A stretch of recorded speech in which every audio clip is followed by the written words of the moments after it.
Good morning, and thank you for being here. My name is Dr. Brendan Lewis, and I'm the president of the Newfoundland and Labrador Medical Association. Joining me for this media briefing is NLMA's Executive Director, Mr. Robert Ritter. I'll make a statement first, and then we'll open the floor to questions. There's been extensive coverage in recent days on whether or not government cancelled meetings related to negotiations, resulting in much confusion and dispute.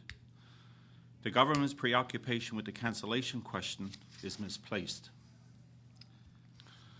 The cancellation of negotiations meetings is one culminating example of how dysfunctional the current negotiating process has been.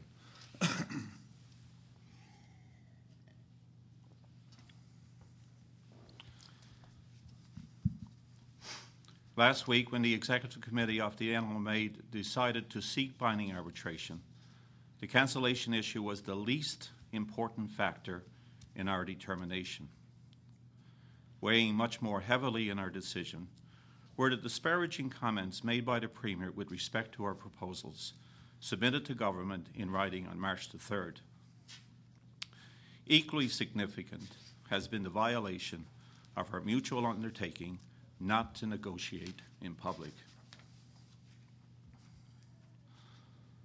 In our recent discussions with government officials leading up to the March 3rd proposals, there was never any indication that our proposals were excessive.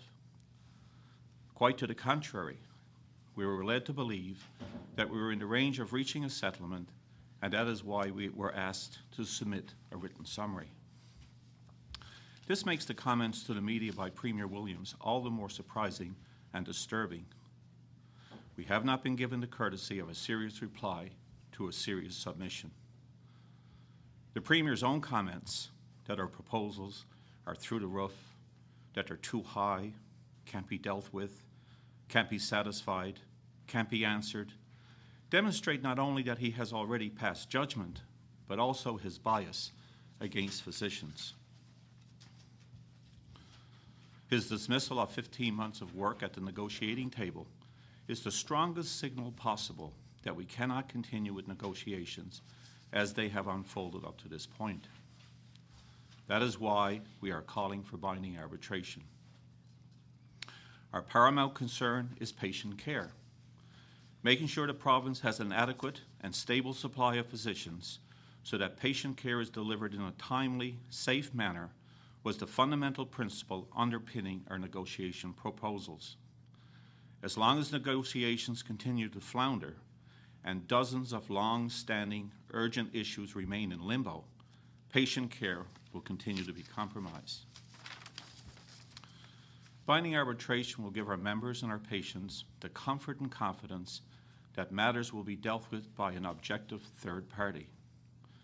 This is the only reliable way we can reach a fair and just conclusion within a defined period of time.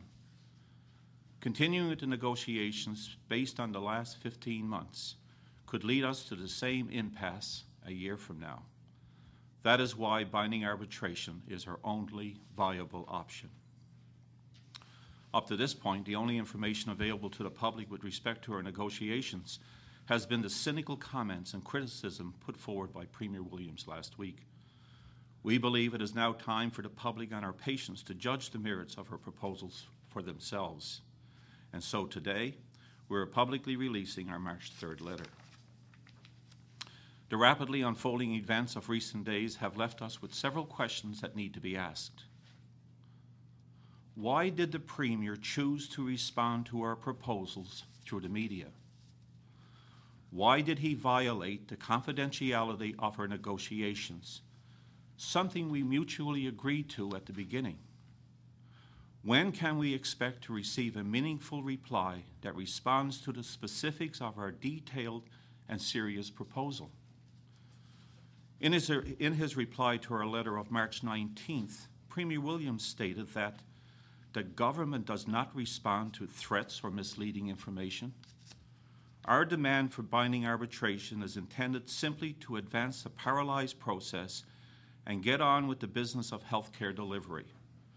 It is not a threat or a misleading statement. We are still awaiting his response.